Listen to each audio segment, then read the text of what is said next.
എൻ്റെ പേര് സിനോജ് ജോൺ. ഞാൻ ഇരിഞ്ഞാലക്കുട രൂപതയിൽ സെൻറ്റ് പോൾസ് അരൂർമൊഴി നമ്മുടെ അതിരപ്പള്ളിക്ക് പോകുന്ന വഴിയിലാണ്. ആ ഇടവക്കാരനാണ്. എനിക്ക് വീട്ടിൽ 2 ചേട്ടന്മാരും അപ്പച്ചനും അമ്മച്ചിയും അടങ്ങുന്ന ഒരു കുടുംബമാണ്. ഇതെൻ്റെ ഭാര്യ സൂസൻ. എൻ്റെ പേര് സൂസൻ. ഞാൻ ഇരിഞ്ഞാലക്കുട രൂപതയിലെ തന്നെ നെല്ലായി ഇടവക്കാരിയാണ്.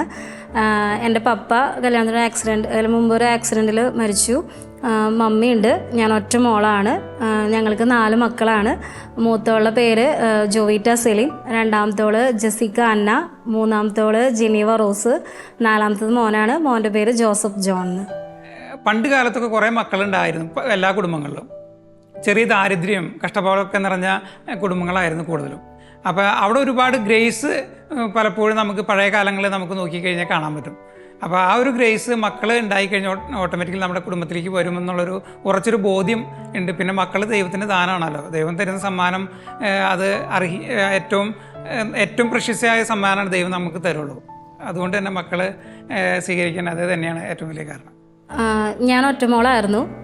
എനിക്ക് എൻ്റെ പപ്പ പുറത്താണ്. പിന്നെ വീട്ടിൽ അപ്പാപ്പനും അമ്മാമ്മയായിരുന്നു ഉണ്ടായിരുന്നത്. അപ്പോൾ അപ്പാപ്പനെ പുറത്തേക്കൊന്നും അങ്ങനെ വിടില്ല. അപ്പോൾ നമ്മൾ ഈ ഒറ്റയ്ക്ക് തന്നെ പുറത്ത് കളിക്കാൻ പോകാൻ പറ്റില്ല അങ്ങനെ.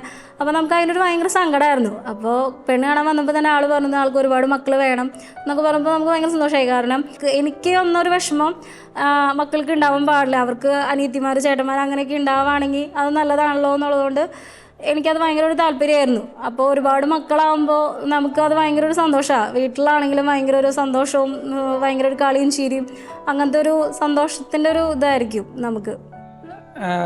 ഞാൻ എൻ്റെ ചെറുപ്പകാലം ഒത്തിരി ദാരിദ്ര്യം നിറഞ്ഞതായിരുന്നു.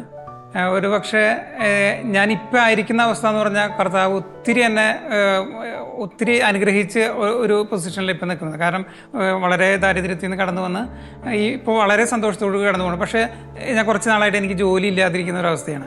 ഞാൻ പുറത്തു പോകാനൊക്കെ ഒന്ന് ആഗ്രഹിച്ച് ഇപ്പോൾ നിൽക്കുന്നൊരു സമയമാണ്. പക്ഷേ സാമ്പത്തികമായിട്ട് വലിയ വരുമാനങ്ങളൊന്നും ഇല്ലെങ്കിൽ പോലും ഒരു കുറവുമില്ലാതെ കർത്താവിനെ നോക്കുന്നുണ്ടെന്നുള്ളതാണ്.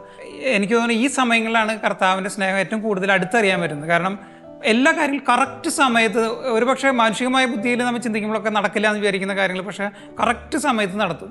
എനിക്ക് തോന്നുന്നു ഇത് ഒറ്റ അനുഗ്രഹമാണ് മക്കളെ സ്വീകരിച്ചതുകൊണ്ട് മാത്രമാണെന്നാണ് എനിക്ക് തോന്നുന്നത്. കാരണം ദൈവം തന്ന മക്കളെ സന്തോഷത്തോടെ സ്വീകരിക്കുന്നത് കൊണ്ട് തന്നെ അവർക്കൊരു കുറവില്ലാതെ കർത്താവ് നോക്കിക്കോളും. അവരുടെ അവർക്ക് ഒരു കുറവും ഇതുവരെ വരുത്താത്ത രീതിയിൽ കർത്താവ്, ഒരു പക്ഷേ എൻ്റെ മിടുക്കായ അല്ല, എൻ്റെ സഹോദരങ്ങൾ, എനിക്ക് 2 ചേട്ടന്മാരുള്ളത്, എനിക്കൊരു സാമ്പത്തികമായിട്ടൊരു ബുദ്ധിമുട്ട് ഉണ്ടെന്ന് അറിയുന്ന ഞാൻ വിഷമിക്കുന്നൊരു സമയത്ത് ചിലപ്പോൾ എൻ്റെ അക്കൗണ്ടിൽ എൻ്റെ ചേട്ടൻ സിനോജ് ഞാൻ കുറച്ച് പൈസ ഇട്ടുണ്ടെന്ന് പറഞ്ഞിട്ട് ഒരു ചേട്ടൻ ചിലപ്പോൾ വിളിച്ച് പറയും. അല്ലെങ്കിൽ ചേച്ചിമാരായാലും എനിക്കങ്ങനെ സാമ്പത്തികമായിട്ട് ഒരിക്കലും ഇതിനെ കണക്ട് ചെയ്യാൻ പറ്റില്ല. സമ്പത്തും മക്കളും വരെ. കാരണം സമ്പത്ത് അത് ദൈവത്തിന് തരാനും എടുക്കാനൊക്കെ വളരെ ചെറിയ സമയങ്ങൾ മതി. ഒരിക്കലും ഇതിനെ സമ്പത്തുമായിട്ട് കണക്ട് ചെയ്യരുത്. കാരണം ദൈവം തരുന്ന സമ്മാനം എന്ന് പറഞ്ഞാൽ അത് ദൈവം ഒരിക്കലും അത് ഉപയോഗിക്കാൻ പറ്റാത്തവർക്ക് കൊടുക്കില്ല. അത് ദൈവം അത്രയും പ്ലാനിങ് ഉള്ളൊരു, ഞാൻ എൻ്റെ അറിവിൽ ഏറ്റവും ബെസ്റ്റ് പ്ലാനിങ് അറിയാവുന്ന ഒരാളാണ് ദൈവം ഏറ്റവും ബെസ്റ്റായിട്ട് തരുള്ളൂ. ഏറ്റവും ബെസ്റ്റായിട്ട് നമുക്ക് തരുന്നത് നമുക്ക് ഭംഗിയായിട്ട് അവരെ കൊണ്ടു നടക്കാൻ പറ്റും. കുറച്ച് അവർക്ക് നല്ല മാതൃക കാണിച്ചു കൊടുക്കുക എന്നല്ലാതെ സാമ്പത്തികമായിട്ടുള്ള ഒരു ഇതും ഇതിനെ കണക്ട് ചെയ്യേണ്ട ഒരു കാര്യമില്ലാന്ന് എനിക്ക് തോന്നുന്നു.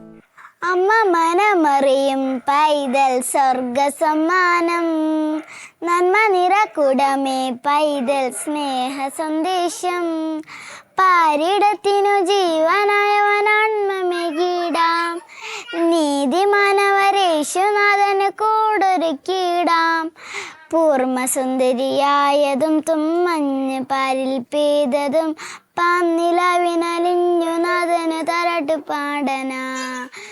ഞാൻ കണ്ടേക്കണേൽ ഇപ്പം ഈ ലൈഫ് സ്റ്റൈല് കണ്ടേക്കണേലും മറ്റേ പൈസ കൂടുതലുള്ളവർക്ക് മക്കൾ കുറവാണ് കണ്ടേക്കണേ. 1 2 പേര് അത്രയൊക്കെ കണ്ടിട്ടുള്ളൂ. പക്ഷെ പൈസ കുറവ്, ഭയങ്കര ദാരിദ്ര്യത്തിലുള്ളവർക്കാണ് മക്കൾ ഒരുപാട് വേണമെന്ന് ചിന്തിക്കുന്നത് കൂട്ടത്തിൽ ഞാൻ കൂടുതലായിട്ട് ഇപ്പോൾ കണ്ടേക്കുന്നത് അങ്ങനെയാണ്. അവർക്ക് മക്കളെ വളർത്തുമ്പോൾ അവർക്ക് പൈസയുടെ ഒരു പ്രശ്നമോ, അല്ലെങ്കിൽ ഇപ്പോൾ എല്ലാവരും ചോദിക്കും മക്കൾക്ക് ഫീസ് കെട്ടണ്ടേ, അവർക്ക് ഡ്രസ്സ് വാങ്ങണ്ടേ, അവർക്ക് ഫുഡ് വാങ്ങിച്ചു കൊടുക്കണ്ടേ, അപ്പോൾ നിങ്ങൾക്ക് ഭയങ്കര ബുദ്ധിമുട്ടല്ലേ എന്നൊക്കെ. പക്ഷെ നമ്മുടെ തമ്പുരാൻ അറിഞ്ഞിട്ടാണ് നമുക്ക് തരുന്നത്. തമ്പുരാൻ അതിനൊരു മുടക്കും ഇതുവരെ, ഇപ്പം ഞങ്ങളെ മക്കൾക്കാണെങ്കിൽ ഇതുവരെ അങ്ങനത്തെ ഒരു മുടക്കമൊന്നും തമ്പുരാൻ വരുത്തിയിട്ടില്ല. അപ്പോൾ നമുക്ക് അങ്ങനെ തോന്നിയിട്ടില്ല. പൈസ കൂടുതലുള്ളവർ ഇപ്പോൾ ഡോക്ടർ അങ്ങനെ അവർ പറയുന്നത് നമുക്ക് ഒരു മോൻ മതി അല്ലെങ്കിൽ ഒരു മോൾ മതി, ഇവരെ എങ്ങനെയാണ് വളർത്തുക, ഇവരെ പഠിപ്പിക്കാൻ പറ്റണില്ല, ഇവരെ നോക്കാൻ പറ്റണില്ല, അങ്ങനത്തെയൊക്കെ ബുദ്ധിമുട്ടുകൾ പറഞ്ഞിട്ടാണ് നമ്മൾ കൂടുതലായിട്ട് കേട്ടേക്കണത്. പക്ഷേ നമുക്ക് പൈസ കുറവുള്ളവർക്ക് പക്ഷെ അങ്ങനത്തെ ഒരു ബുദ്ധിമുട്ടൊന്നും അവർ പറയണത് ഞങ്ങൾ കേട്ടിട്ടില്ല എൻ്റെ ഒരു ഇതിൽ. മക്കൾക്ക് ഞങ്ങളുടെ രണ്ടുപേരും മൊബൈൽ അവർ ഉപയോഗിക്കാറില്ല. അവർക്ക് തുറന്ന് ഉപയോഗിക്കാനോ അല്ലെങ്കിൽ യൂട്യൂബ് സ്വന്തമായിട്ട് എടുത്ത് കാണാനോ അവർക്ക് ഇതുവരെ അനുവദിച്ചിട്ടില്ല. വീട്ടിൽ ടി വി ഉണ്ട്. ടി വി ഇപ്പം അടുത്ത് കുറച്ച് പഠന കാര്യങ്ങളൊക്കെ ആയിട്ട് നിർത്തി വെച്ചേക്കാണെങ്കിൽ ക്രിസ്മസിൻ്റെ വെക്കേഷൻ കഴിഞ്ഞിട്ടാണ് ടി വി ഓൺ ചെയ്യുള്ളൂ. അപ്പോൾ ടി വി വേറെ കേബിളും കാര്യങ്ങളൊന്നുമില്ല. അപ്പോൾ അവർക്ക് അങ്ങനെ മൊബൈൽ അവരുടെ കയ്യിൽ, ഞങ്ങളുടെയൊക്കെ മൊബൈൽ എടുത്തുകൊണ്ടുപോയി വളരെ ആർത്തിയോടെ അവരിങ്ങനെ അവിടെ ഇവിടെയൊക്കെ കുത്തും, മീൻസ് ടച്ച് ചെയ്യും. പക്ഷേ അവർക്കൊന്നും ഓപ്പൺ ചെയ്യാൻ പറ്റില്ല, അവർ തുറന്ന് കാണില്ല. 10 മണിക്ക് ശേഷം മൊബൈൽ ഉപയോഗിക്കേണ്ട എന്നുള്ളൊരു തീരുമാനത്തിലാണ് ഞങ്ങൾ എടുത്തത്. കാരണം പലപ്പോഴും എനിക്ക് ഒരു അഡിക്ഷനൊക്കെ തോന്നിയപ്പോൾ സമയങ്ങളുണ്ട്. റീൽസൊക്കെ കണ്ട് അങ്ങനെ കുറേ സമയം പോയ അവസ്ഥകളൊക്കെ ഉണ്ട്. അപ്പോൾ അത് ഇല്ലാതിരിക്കാൻ വേണ്ടി പതുക്കെ മൊബൈൽ ഉപയോഗിക്കുന്നൊരു സമയം, സ്ക്രീൻ ടൈം കറക്റ്റ് ചെയ്യാനും വേണ്ടി ഞങ്ങൾ തീരുമാനിച്ചിട്ടുണ്ട്. മക്കൾക്ക് ഇതുവരെ കൊടുത്തു തുടങ്ങിയിട്ടില്ല. മക്കൾക്ക് കൊടുക്കുമ്പോൾ തീർച്ചയായിട്ടും അങ്ങനെ ഒരു ഓപ്ഷൻ വെച്ചിട്ട് മാത്രമേ കൊടുക്കുകയുള്ളൂ. പിന്നെ അവർ കൂടുതൽ അവരെ ബൈബിൾ കാർട്ടൂൺസ് കാണിക്കാനും അങ്ങനത്തെ കുറേ കാര്യങ്ങളൊക്കെയാണ് അവരെ കൂടുതൽ കാണിക്കാറ്. അതൊക്കെ പറഞ്ഞാൽ അവർ ടി വിയിലുള്ള യൂട്യൂബിൽ അവർ റീൽസൊക്കെ കുറച്ചൊക്കെ കാണുന്നതൊക്കെ നമുക്ക് അറിയാൻ പറ്റും. പക്ഷേ അവരങ്ങനെ അതിൽ ഒരു അഡിക്ഷൻ ആവാവുന്ന രീതിയിൽ സ്ക്രീൻ ടൈം അവർക്ക് കിട്ടിയിട്ടില്ല.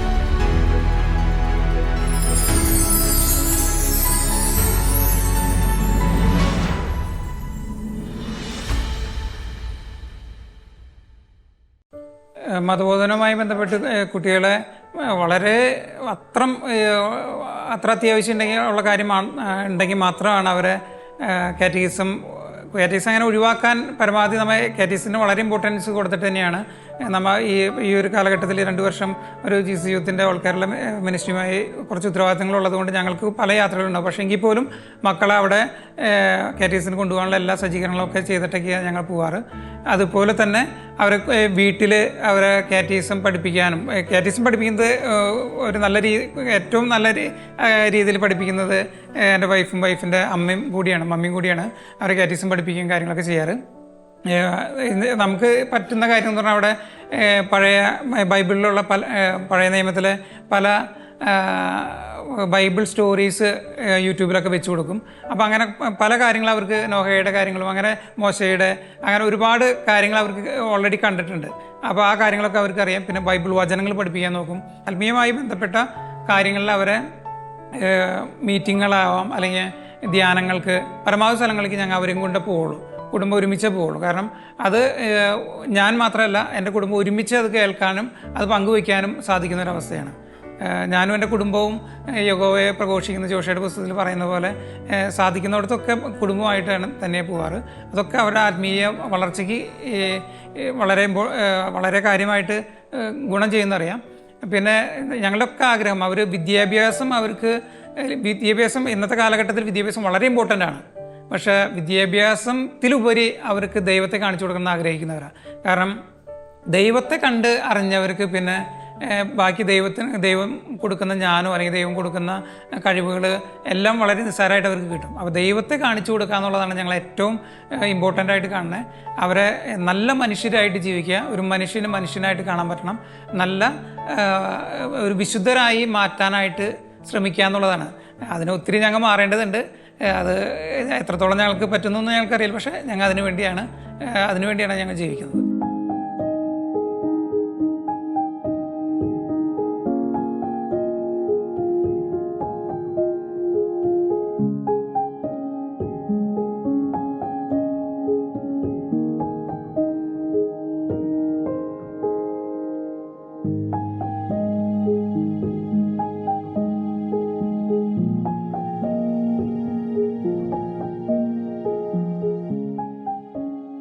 ദിവ്യബലിക്കാണ് നമ്മൾ എല്ലാ ദിവസവും പിള്ളേരെയും കൊണ്ട് പോകുന്നത്. അതിനൊപ്പം തന്നെ നമ്മൾ കുർബാന കഴിഞ്ഞ് വന്നു കഴിഞ്ഞാൽ നമ്മൾ എല്ലാ പിള്ളേരെയും കുർബാന കഴിഞ്ഞ് വന്നപ്പോൾ തന്നെ എല്ലാവരോടും നിൽക്കാൻ പറയും. പ്രെയർ റൂമിൽ തന്നെ നിന്ന് അവരെല്ലാവരും നമ്മൾ തലയിൽ കൈവച്ച് നമ്മൾ പ്രാർത്ഥിക്കും. പ്രാർത്ഥിച്ച് അവർ പഠിച്ച കുറച്ച് ബൈബിൾ വാചനങ്ങളുണ്ട്, അതൊക്കെ പ്രാർത്ഥിച്ച് കഴിഞ്ഞിട്ട് ഭാര്യയും ഭർത്താവിൻ്റെയും ഒരു പ്രാർത്ഥനയുണ്ട്. അത് ഞങ്ങൾ രണ്ടുപേരും കൈകോർത്ത് പിടിച്ചെത്തിക്കും. അത് കഴിഞ്ഞ് മക്കൾക്ക് തലയിൽ കൈവച്ച് പ്രാർത്ഥിക്കുന്ന ഒരു പ്രാർത്ഥനയുണ്ട്. അതൊക്കെ എത്തിച്ച് കഴിഞ്ഞതിന് ശേഷം എല്ലാവർക്കും തലയിൽ കൈവച്ച് പ്രാർത്ഥിച്ച് എല്ലാവർക്കും ഒരു ഉമ്മയൊക്കെ കൊടുത്തിട്ടാണ് പിന്നെ നമ്മൾ അവരെ സ്കൂളിലേക്ക് വിടുക. പിന്നെ നമ്മൾ അത് കഴിഞ്ഞ് ഇപ്പോൾ അത് കുറച്ച് നാളായിട്ട് ആൾക്കൊരു സർജറിയും പ്രശ്നങ്ങളൊക്കെ വന്നപ്പോൾ നമ്മളതൊന്ന് മുടങ്ങി. അതിന് മുമ്പ് വരെ ആളെല്ലാ ദിവസവും ആരാധനയ്ക്ക് 1 മണിക്കൂറെങ്കിലും പോയിരിക്കും. സിനോച്ചേട്ടൻ ഒരു മണിക്കൂർ പോയി. ഒപ്പം പറ്റാവുന്ന ദിവസങ്ങളിൽ ഞാനും ആളുടെ കൂടെ തന്നെ ഞാൻ പറയും എനിക്ക് വരണം എന്ന് പറഞ്ഞിട്ട് ഞാനും ആളും കൂടി ഒരുമിച്ചാണ് വൈകിട്ട് ആരാധനയ്ക്ക് പോയിരിക്കും. അതേപോലെ മാക്സിമം ഇപ്പോൾ ഒരുമിച്ച് തന്നെ കുമ്പസാരിക്കാനായിട്ട് ഒരുമിച്ച് രണ്ടുപേരും ഒരു ഫാദറിൻ്റെ അടുത്ത് തന്നെ കുമ്പസാരിക്കാനായിട്ട് പോകും. അതേപോലെ ഞങ്ങൾക്ക് രണ്ടുപേർക്കും ഒരു സ്പിരിച്വൽ ഫാദർ ഉണ്ട്.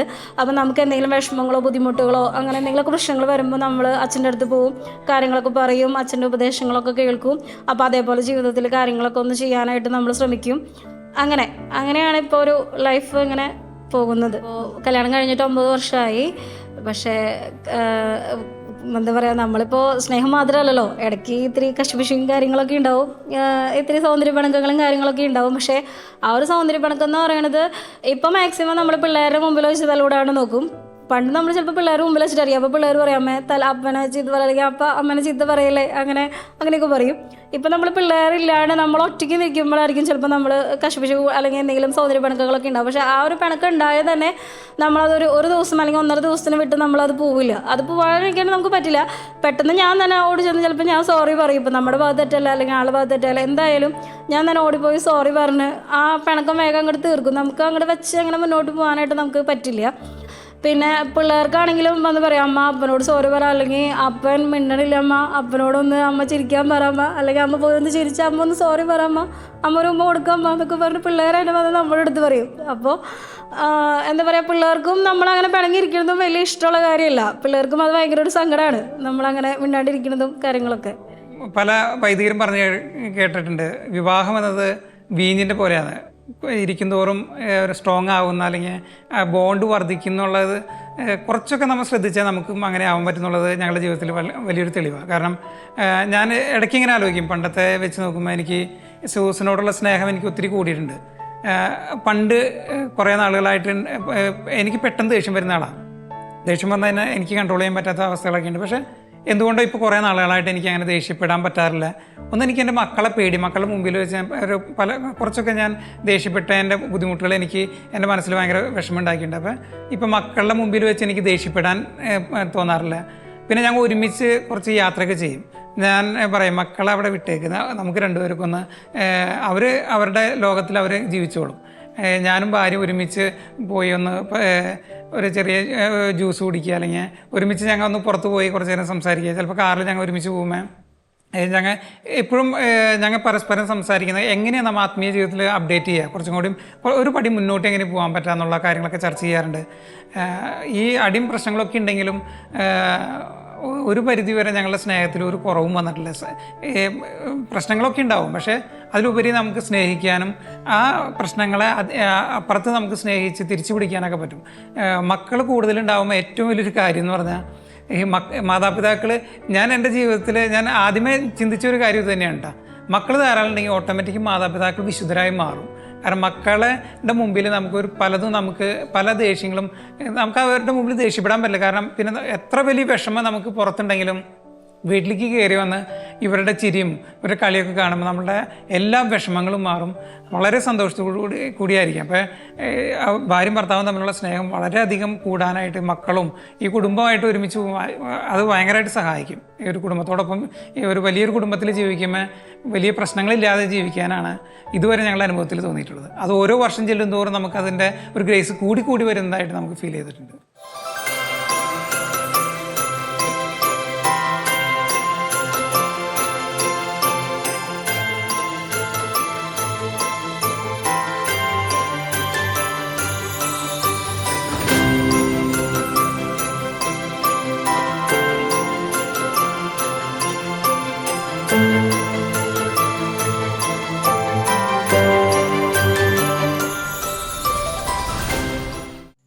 ആദ്യമായിട്ട് സൂസനെ കാണുമ്പോൾ ഞാൻ സൂസൻ്റെ അമ്മയുടെ വീട്ടിൽ വെച്ച് സൂസനെ ആദ്യമായിട്ട് കാണണേ. സത്യം പറഞ്ഞാൽ അവളെ ഏതാ ഡ്രസ്സ് ഇട്ടെന്നൊന്നും എനിക്ക് ഒരു ചുരിദാർ ഇട്ടായിരുന്നു, അത്രമാത്രം എനിക്ക് ഓർമ്മയുള്ളൂ. പക്ഷേ ഞാനും സൂസനും ഒറ്റയ്ക്ക് ഇരുന്ന് സംസാരിക്കാനായിട്ട് ഒരു അവസരം കിട്ടിയായിരുന്നു. അപ്പോൾ അങ്ങനെ സംസാരിച്ചപ്പോൾ ഞാൻ ജീവിതത്തിൽ ആദ്യമായിട്ടാണ് പെണ്ണ് കാണാൻ പോകുന്നത്. അപ്പോൾ ആദ്യത്തെ പെണ്ണ് കാണൽ തന്നെയാണ് സൂസൻ. അപ്പോൾ സൂസനെ തന്നെ കെട്ടാൻ പറ്റി. അപ്പോൾ അങ്ങനെ ഞാൻ സൂസനോട് സംസാരിച്ച കുറച്ച് കാര്യങ്ങൾ എനിക്ക് ഓർമ്മയുള്ളത്. സൂസൻ്റെ വീട്ടിൽ ഒറ്റ മോളുള്ളൂ. അപ്പോൾ ഞാൻ പറഞ്ഞു ഞങ്ങൾ 3 ആൺമക്കളാണ്. എനിക്ക് എൻ്റെ ചേട്ടന്മാരെന്ന് പറഞ്ഞാൽ ഏറ്റവും അടുത്ത സുഹൃത്തുക്കളെയും എൻ്റെ ഏറ്റവും ചങ്കുകളാണ് എൻ്റെ ചേട്ടന്മാർ. അപ്പോൾ ചേട്ടന്മാർ 2 പേരും കല്യാണം കഴിഞ്ഞിട്ട് 1 വർഷം ആയിട്ടുള്ളൂ. അപ്പോൾ ചേച്ചിമാരും ഉണ്ട്. അപ്പോൾ എൻ്റെ വീട്ടിൽ 2 പെങ്ങന്മാരെ പോലെ അല്ലെങ്കിൽ 2 സഹോദരിമാരാണ് ചേച്ചി. അവരൊരാളായി മാറാനായിട്ട് പറ്റണം. ഒരു ഓഷയാണ് ഞായറാഴ്ച പെണ്ണ് കാണാൻ വന്നേ. പെണ്ണ് കാണാൻ വന്നപ്പോൾ ആളിട്ടത് ഒരു വൈറ്റ് കളറും ഒരു ബ്ലാക്ക് കളർ പൂക്കളായിട്ടൊരു ഷർട്ടിട്ട് വന്നിട്ടുണ്ടായിരുന്നേ.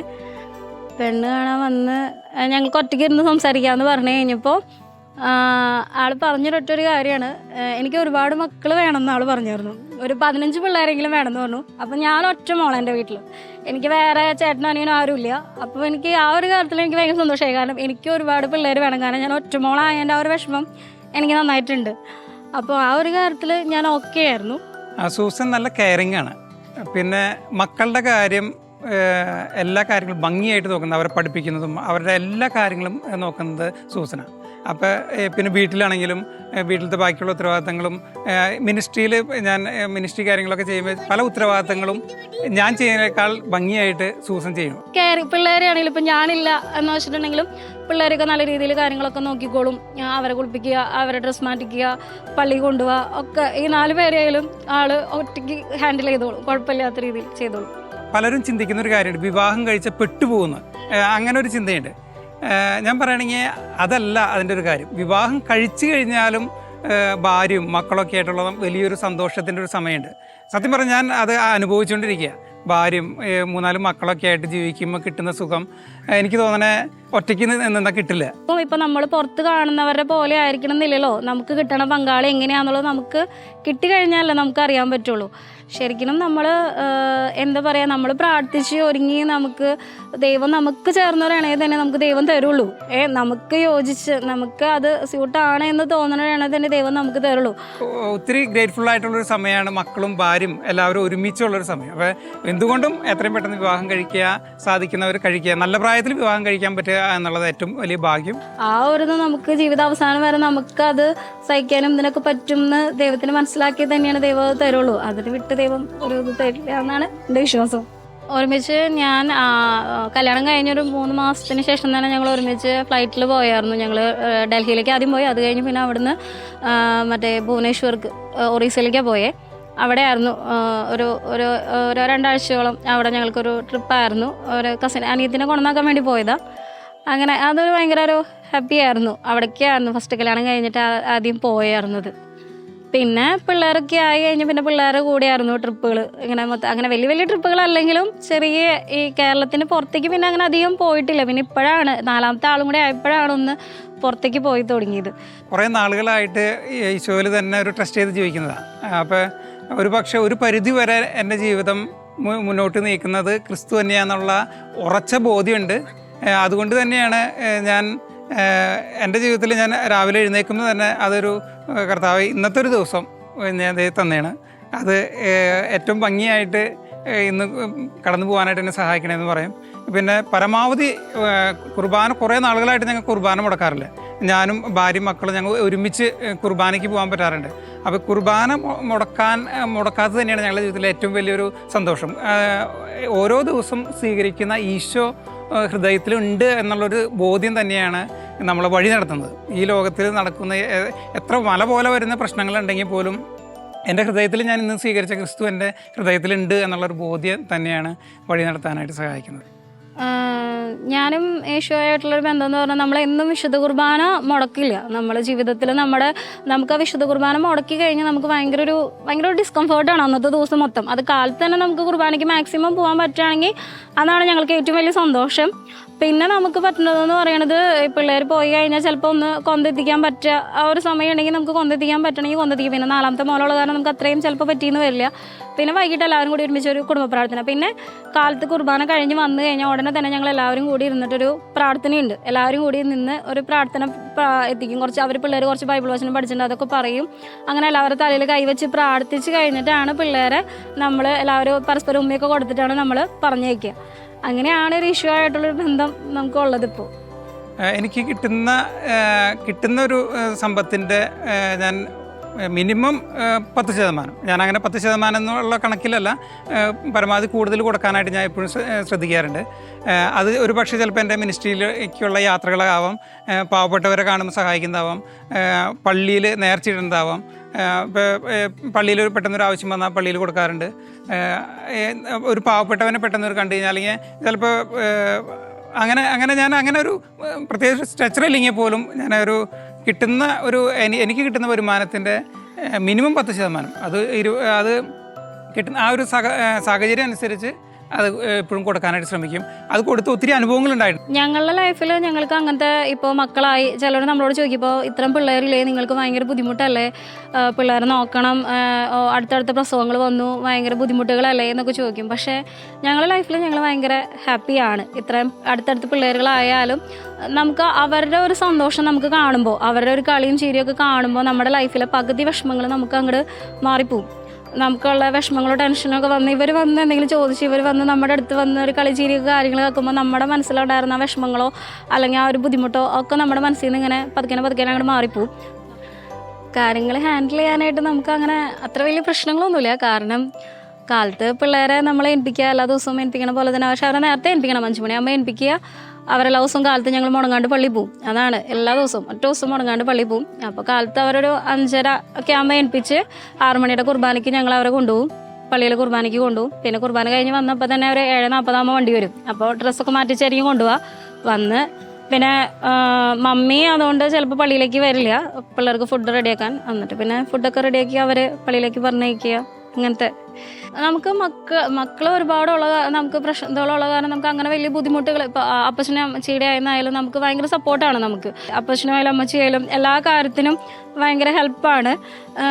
ഇപ്പോൾ നമ്മുടെ ആത്മീയ ജീവിതത്തിലായാലും നമുക്ക് എല്ലാ കാര്യങ്ങളും പള്ളിയിലേക്ക് നമ്മൾ എല്ലാ ദിവസവും പോകണം, അല്ലെങ്കിൽ നമ്മൾ വചനം വായിക്കണം, അല്ലെങ്കിൽ നമുക്ക് പ്രാർത്ഥനയിൽ ഭയങ്കര കുറവ് നമുക്ക് വരുന്നുണ്ട്. അങ്ങനെ എല്ലാ കാര്യങ്ങളും നമ്മളെ നേർവഴിക്ക് അവർ നമ്മൾ നല്ല രീതിയിൽ നമ്മളെ നടത്തിക്കൊണ്ട് പോകുന്നുണ്ട്. പക്ഷേ ഇപ്പോഴത്തെ കാലത്ത് ശരിക്കും നമ്മൾ അങ്ങോട്ട് സ്നേഹിച്ചാൽ മതി, നമുക്ക് സ്നേഹം ഇങ്ങോട്ട് കിട്ടും. നമുക്ക് ഇപ്പോൾ ഞങ്ങളായാലും ചിലപ്പോൾ എന്തെങ്കിലുമൊക്കെ പറഞ്ഞ് കശപിശകൾ ഉണ്ടായാൽ തന്നെ ഒരു 2 മണിക്കൂർ അതിൽ വിട്ട് അങ്ങനെ പോവില്ല. അതപ്പോൾ തന്നെ പറഞ്ഞ് നമ്മളത് അങ്ങോട്ട് സോൾവ് ചെയ്യും. അപ്പച്ചനല്ല അമ്മച്ചിയല്ലേ, അത് അങ്ങനെ ആയിപ്പോയി, ക്ഷമിക്കുമെന്ന് പറഞ്ഞു കഴിഞ്ഞാൽ അവിടെ വെച്ച് തീരാവുന്ന പ്രശ്നങ്ങളേ ഉള്ളൂ. പക്ഷെ അത് നീട്ടിക്കൊണ്ട് പോകുമ്പോഴാണ് ഈ ഡൈവോഴ്സും പ്രശ്നങ്ങളും അങ്ങനത്തെ ബുദ്ധികളൊക്കെ ഉണ്ടാവുന്നത്. ജനലേക്ക് നോക്കി വിശ്വരാവിൽ പറഞ്ഞാൽ വിശ്വസിക്കാത്ത ഒരു പേര് നിങ്ങൾ നാളെ ഞാൻ ചെയ്യാൻ പോകുന്നു. ആദ്യം ദൈവം ആകാശവും ഭൂമി സൃഷ്ടിച്ചു. ഉൽപ്പത്തി 1:1. എൻ്റെ കുടുംബമായിട്ട് എനിക്കൊരു മിഷൻ യാത്ര ചെയ്യാൻ സാധിച്ചിട്ടില്ല. ഞങ്ങൾ മിനിസ്ട്രിയിൽ പല യാത്രകളും പല കുടുംബങ്ങളിലേക്കും മക്കളൊക്കെ ആയിട്ട് ഒരുമിച്ചൊക്കെ പോകാൻ സാധിച്ചിട്ടുണ്ട്. പക്ഷേ ഒരു കേരളത്തിന് പുറത്തേക്ക് അങ്ങനെ ഒരു യാത്ര ചെയ്യാൻ ഞങ്ങൾക്ക് സാധിച്ചില്ല. പക്ഷേ ഞാൻ ഒറ്റയ്ക്ക് കഴിഞ്ഞ ജീസസ് യൂത്തിൻ്റെ ഓൾ കേരള മിഷൻ ടീമിൻ്റെ ഭാഗമായിട്ട് ഞാനൊരു നേപ്പാളിലേക്ക് ഒരു യാത്ര ചെയ്തായിരുന്നു. ഒരു 8-9 മണിക്കൂർ നടന്ന് 21 കിലോമീറ്ററോളം നടന്ന് അത് രാത്രി ഒരുപാട് കൂരാങ്കൂര് ഇരുട്ടത്ത് നടന്ന് കുറേ മലകളൊക്കെ താണ്ടി ഞങ്ങൾ ഒരു സ്ഥലത്തേക്ക് പോയിരുന്നു. ഒരു 40-50 വർഷം മുമ്പ് കേരളത്തിൽ നമ്മുടെ ഹൈ റേഞ്ചിലൊക്കെ എങ്ങനെയായിരുന്നോ ആ രീതിയിൽ ജീവിക്കുന്ന കുറേ ആൾക്കാരെ കാണാൻ പറ്റി. ഞാനപ്പോൾ അവിടുന്ന് കുറേ കാര്യങ്ങളൊക്കെ കണ്ട്, ബാഗില്ലാതെ സ്കൂളിൽ പോകുന്നു, ബുക്ക് തലയിൽ വെച്ച് സ്കൂളുകളിലേക്ക് പോകുന്നു. അതേപോലെ നല്ല ഡ്രസ്സില്ലാതെ യാത്ര ചെയ്യുന്നു, മാറിയിടാൻ ഡ്രസ്സില്ല അവർക്ക്, വീടിന് വാതിലില്ലാത്ത അവസ്ഥകൾ. അപ്പോൾ ഇതൊക്കെ കണ്ടപ്പോൾ ഞാൻ സത്യം പറഞ്ഞാൽ ഞാനിതൊക്കെ കുറേ കാര്യങ്ങളൊക്കെ മൊബൈലിൽ ഷൂട്ട് ചെയ്ത് എൻ്റെ ഭാര്യയും മക്കളെയും നന്നാക്കാൻ വേണ്ടി ഞാൻ ഷൂട്ട് ചെയ്ത് പോന്നു. പക്ഷേ ഞങ്ങൾ അവസാനം ഇതിൻ്റെ എല്ലാം ഞങ്ങൾ നേപ്പാളിൽ നിന്ന് പോരുന്നതിന് തൊട്ട് മുമ്പ് അവിടെ ഒരു വിശുദ്ധ കുർബാനയിൽ വൈദികൻ, ഞാനും ആ വൈദികനും ഒരുമിച്ച് ഒരു റൂമിലായിരുന്നു. എന്ന് പറഞ്ഞാൽ അവിടെ പോയ സ്ഥലത്ത് അപ്പോൾ ആ വൈദികൻ അതിൻ്റെ കുർബാനയുടെ സമയത്ത് പറഞ്ഞ ഒരു കാര്യമുണ്ട്. നമ്മൾ ഈ യാത്രയൊക്കെ പോയി ഇതിൻ്റെ അനുഭവം വീട്ടിൽ പോയി അപ്ലൈ ചെയ്യാനല്ല നോക്കേണ്ടത്. ഈ ഒരു ജീവിതത്തിൽ ഇത്രം ലളിതമായിട്ട് ഒന്നും, ഒരു ടെക്നോളജിയോ ഒന്നും, കറണ്ട് പോലും അവർക്ക് വേണ്ടാത്തൊരവസ്ഥയിൽ അവർ ജീവിക്കുമ്പോൾ ഇവരുടെ ഈ ലാളിത്യം നമ്മുടെ ജീവിതത്തിൽ എങ്ങനെ കൊണ്ടുവരാൻ പറ്റും എന്നുള്ളത് മാത്രമേ ചിന്തിക്കാമെന്ന് പറഞ്ഞപ്പോൾ ഞാൻ ഇതുവരെ അവിടെ എടുത്ത വീഡിയോസ് ഒന്നും ഞാൻ എൻ്റെ കുടുംബത്തിലോ അല്ലെങ്കിൽ മക്കളെയോ കാണിച്ചിട്ടില്ല. പക്ഷേ എനിക്ക് എൻ്റെ ജീവിതത്തിൽ എനിക്കതൊരു ഭയങ്കര ഒരു ജീവിതത്തിലൊരു നമ്മൾ ഇപ്പോൾ ഏത് അവസ്ഥയിലാണ് ജീവിക്കുന്നത് എന്നുള്ള വലിയൊരു സത്യം മനസ്സിലാക്കാൻ പറ്റി. ആളുടെ കൂടെ ഒരു മിഷൻ യാത്രയിലേക്ക് പോകണമെന്നൊക്കെ ആഗ്രഹം ഉണ്ടായിരുന്നു. പക്ഷേ മോൻ കൊച്ചായ കാരണം നമുക്ക് പോകുമ്പോൾ ഉള്ള റിസ്ക് ആലോചിച്ചിട്ടാണ് നമ്മൾ പിന്നെ വേണ്ട എന്ന് വെച്ചത്. പക്ഷേ ഇപ്പം അവൻ കുറച്ചും കൂടി വലുതായി കഴിഞ്ഞപ്പോൾ ഒന്ന് ഇനി പോവാം എന്നുള്ളൊരു ഇതായി. ആൾ പോയി വന്ന ആ ഒരു ഇതൊക്കെ പറഞ്ഞപ്പോൾ പിന്നെ നമുക്ക് കുഴപ്പമില്ല, പോവാം എന്നുള്ളതായി.